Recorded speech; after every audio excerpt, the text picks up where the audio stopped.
Hello les loulous, c'est Max Coach Master, comment allez-vous aujourd'hui? Bah moi ça va super bien, on se retrouve aujourd'hui pour une nouvelle vidéo pour voir la cupping thérapie. C'est un peu soi-disant le secret minceur des stars.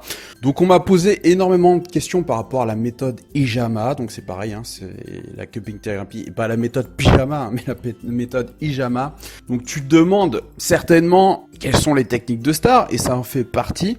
Mais est-ce que c'est vraiment efficace pour rester mince? Est-ce que toi, tu peux l'utiliser? Donc on va voir dans un premier temps d'où vient cette technique, quels sont les avantages et les inconvénients. Donc tu t'es sûrement posé cette question, mais avant d'aborder tout ça et avant que je te donne mon avis, pense à t'abonner à la chaîne pour recevoir toutes mes nouvelles vidéos qui vont te permettre de te renseigner un maximum sur la perte de poids grâce à des conseils utiles et efficaces. Donc on va voir que cette technique chinoise est en fait ancestrale.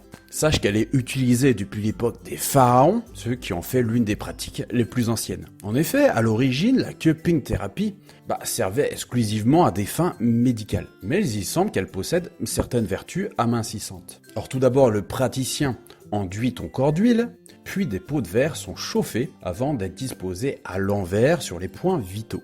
Ils doivent rester en place entre 5 et 15 minutes, créant un certain effet ventouse. Alors apparemment c'est sans douleur et c'est vendu comme très efficace pour éliminer par exemple la cellulite. Cette pratique est censée être active sur la circulation sanguine, favorisant l'élimination des toxines et la réduction du stress. Il faut savoir que Jennifer Aniston, Jessica Simpson, Andy Murray ou encore Victoria Beckham ont utilisé cette technique.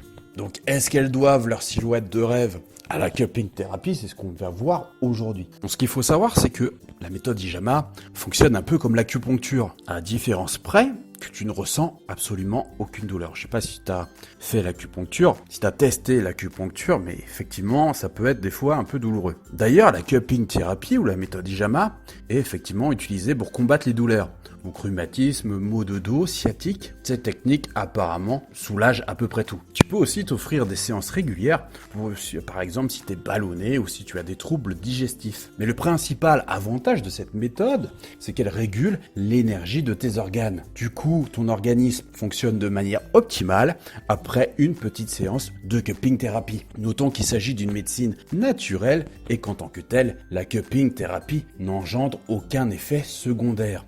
Elle peut donc se pratiquer sur des femmes allaitantes qui souhaitent retrouver leur poids initial après la grossesse. Donc maintenant on va aborder les inconvénients de cette thérapie. C'est que la méthode Hijama est une pratique ancestrale qui, malgré qu'elle bénéficie d'une reconnaissance officielle et qu'elle est même enseignée dans les plus grandes écoles de médecine, elle s'accompagne là néanmoins de légers inconvénients. Tout d'abord, l'application des ventouses en verre occasionne souvent des rougeurs disgracieuses sur la peau. C'est pour ça qu'il est déconseillé d'utiliser cette méthode, par exemple sur le visage. Elle s'utilise plutôt sur le dos, les jambes, les cuisses, le ventre et éventuellement les bras. Ce qu'il faut savoir, c'est que la cupping thérapie peut se révéler dangereuse si elle n'est pas réalisée par un professionnel. Aussi, si tu es une personne sujette à des maladies de peau, je ne peux trop que te déconseiller cette méthode. Et pour les personnes qui ont de la fièvre aussi, cette méthode est complètement déconseillée. Il faut absolument que le praticien soit certifié de l'Association internationale de praticiens compétents en médecine des ventouses, l'AIPMV. En consultant leur site, on peut obtenir les coordonnées de tous les médecins certifiés par région. Bien que la méthode de la cupping thérapie soit efficace, elle peut néanmoins faire peur et aussi elle ne fait pas de miracle. Si votre alimentation n'est pas adaptée, c'est pas parce que tu fais quelques séances de cupping thérapie que tu vas complètement te métamorphoser, surtout si ton alimentation n'est vraiment pas équilibrée.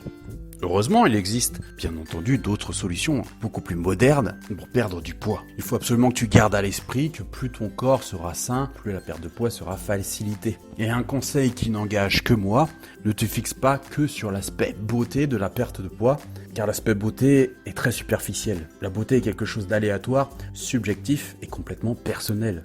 Certaines personnes ne se trouveront jamais beaux ou belles malgré tous leurs efforts. Et cette tendance a malheureusement pris beaucoup d'ampleur dans notre société actuelle. Voilà, tu peux te rendre sur mon site fatatacoaching.info. Il n'y a pas de piège, j'offre gratuitement un livret 100% gratuit de mes 50 meilleurs conseils minceurs. Et pour ceux qui sont réellement motivés, il y a un coaching complètement personnalisé où tu échangeras avec moi au quotidien, perdre du poids. Je compte sur toi, on se retrouve de l'autre côté. N'hésite pas à me laisser tes questions en commentaire, j'essaierai d'y répondre le mieux possible. Voilà, je te remercie, je te dis à bientôt pour une nouvelle vidéo. Bye.